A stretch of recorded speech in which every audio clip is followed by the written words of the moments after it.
Das Valmora. Wer hierher kommt, sucht keine Bikeparks, sondern die unberührte Stille der Graubündner Alpen.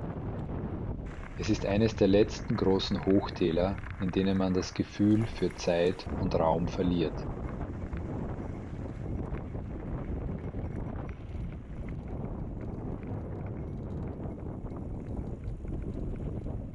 Wir folgen den Talverlauf weiter von der Alp Mora aus und dringen immer tiefer in diese stille Bergwelt vor, stets am Lauf des jungen Baches entlang.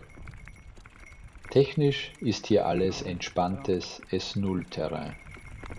Das macht den Kopf frei, um die gewaltige Kulisse aufzusaugen, während wir uns stetig weiter in Richtung unseres Etappenziels vorarbeiten.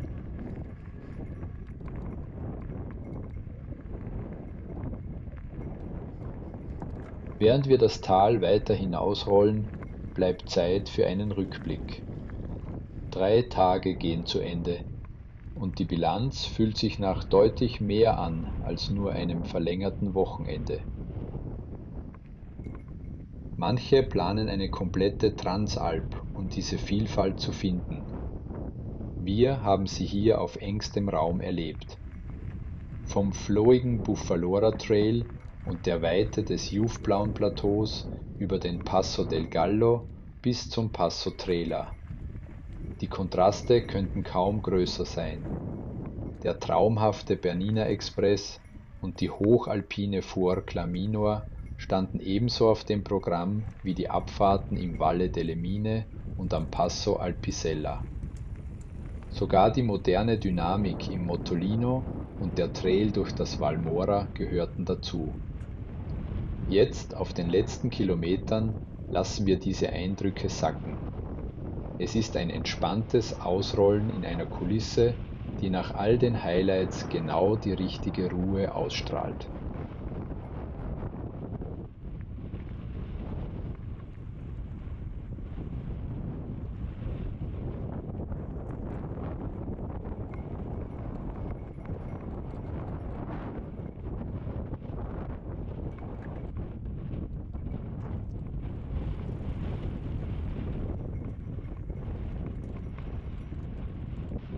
Dort hinten am Horizont, ziemlich mittig im Blickfeld, zeigt sich der Monte Forcola mit seiner markanten Doppelspitze.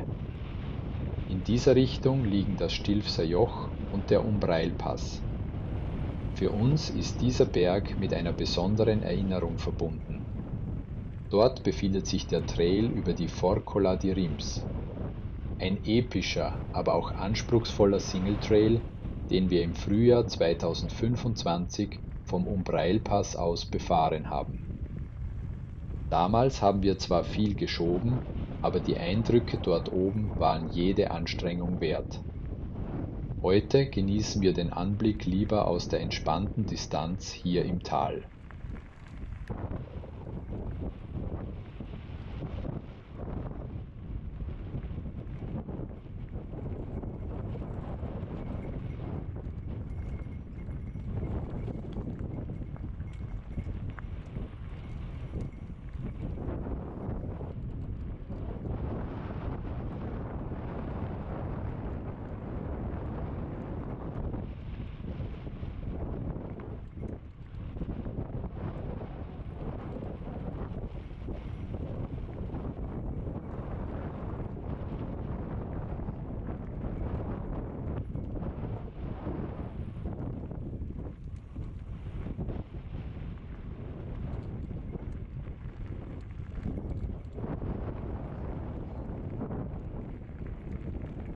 Wir sind nun schon zum 4. Mal hier im Valmora unterwegs. Es ist faszinierend. Egal in welche Richtung man fährt, das Panorama verliert nie an Eindruckskraft. Wie man an den Aufnahmen sieht, begegnet man hier immer wieder Bikern und Wanderern. Es zeigt, wie beliebt dieser Abschnitt ist. Kein Wunder, schließlich führt hier auch die berühmte Albrecht-Route entlang, eine der bekanntesten Transalp-Routen überhaupt.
Es folgen einige Kilometer, auf denen sich das Panorama scheinbar kaum verändert.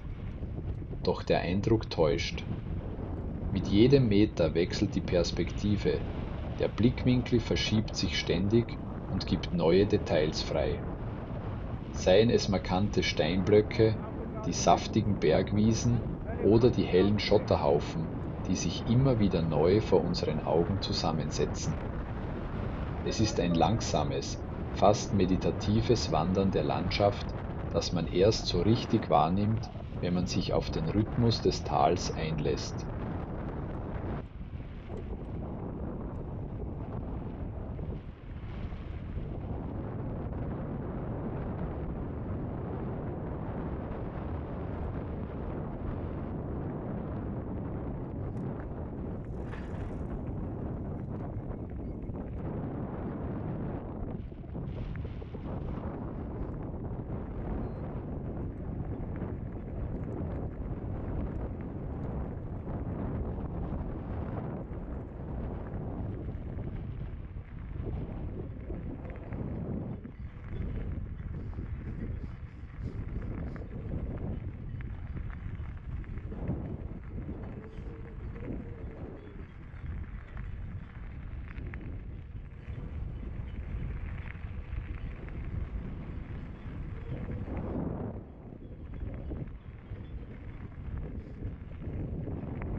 Wir erreichen den letzten nennenswerten Anstieg kurz vor dem Döss Radont. Den Blick auf die Reichweite unserer Akkus haben wir mittlerweile eingestellt. Wenn Sie jetzt noch dieses letzte Stück mitmachen, ist das Ziel so gut wie erreicht. Nach 3 Tagen in den Beinen zählt jetzt nur noch das Ankommen am Pass.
Am Dösradond ist es schließlich soweit. Den Moment der Passdurchfahrt hat die Kamera zwar verpasst, aber die Akkus haben ihre Schuldigkeit getan. Ab hier geht es jetzt nur noch und ausschließlich bergab.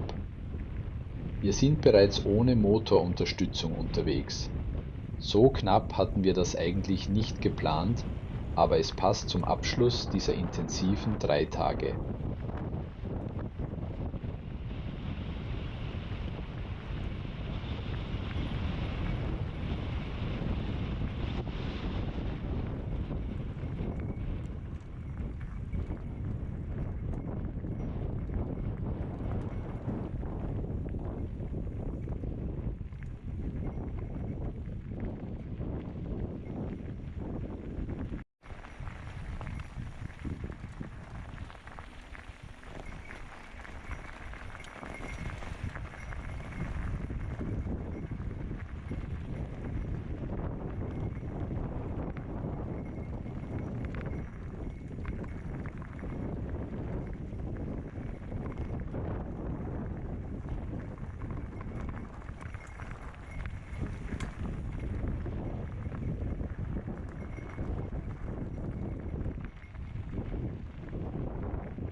Kurz vor dem Ende unserer Reise hält uns dieser Anblick noch einmal fest. Der Blick auf den Wasserfall erinnert daran, wie das Wasser über Jahrtausende seinen ganz eigenen Weg durch das Gestein kreiert hat. Faszinierende Momente wie dieser zeigen, dass die Natur hier die eigentliche Regisseurin ist.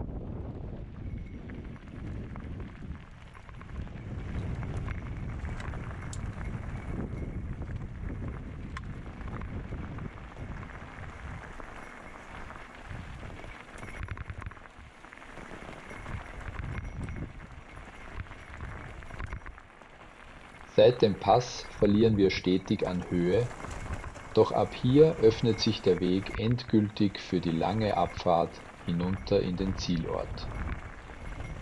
Wir folgen nun dem Lauf der Aua Davao. Mit jedem Meter ändert sich das Panorama und gibt den weiten Blick nach Nordosten frei. Es ist das letzte große Staunen dieser Tour, bevor wir die Täler Graubündens hinter uns lassen.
Wenn man am Ende dieser 3 Tage die Beine hochlegt, wird einem erst bewusst, was wir hier eigentlich unter die Räder genommen haben.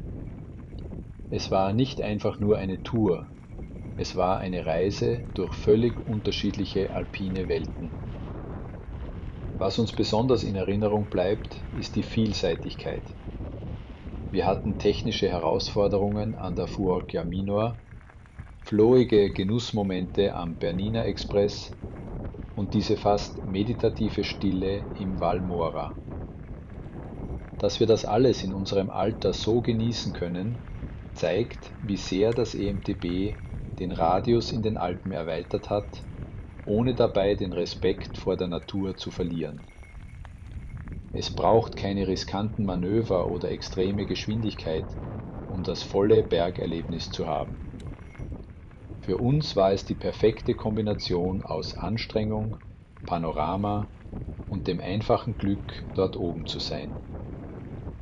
Die Taschen sind voll mit Erinnerungen und die Planung für das nächste Mal im Graubündner Land läuft im Kopf eigentlich schon wieder mit.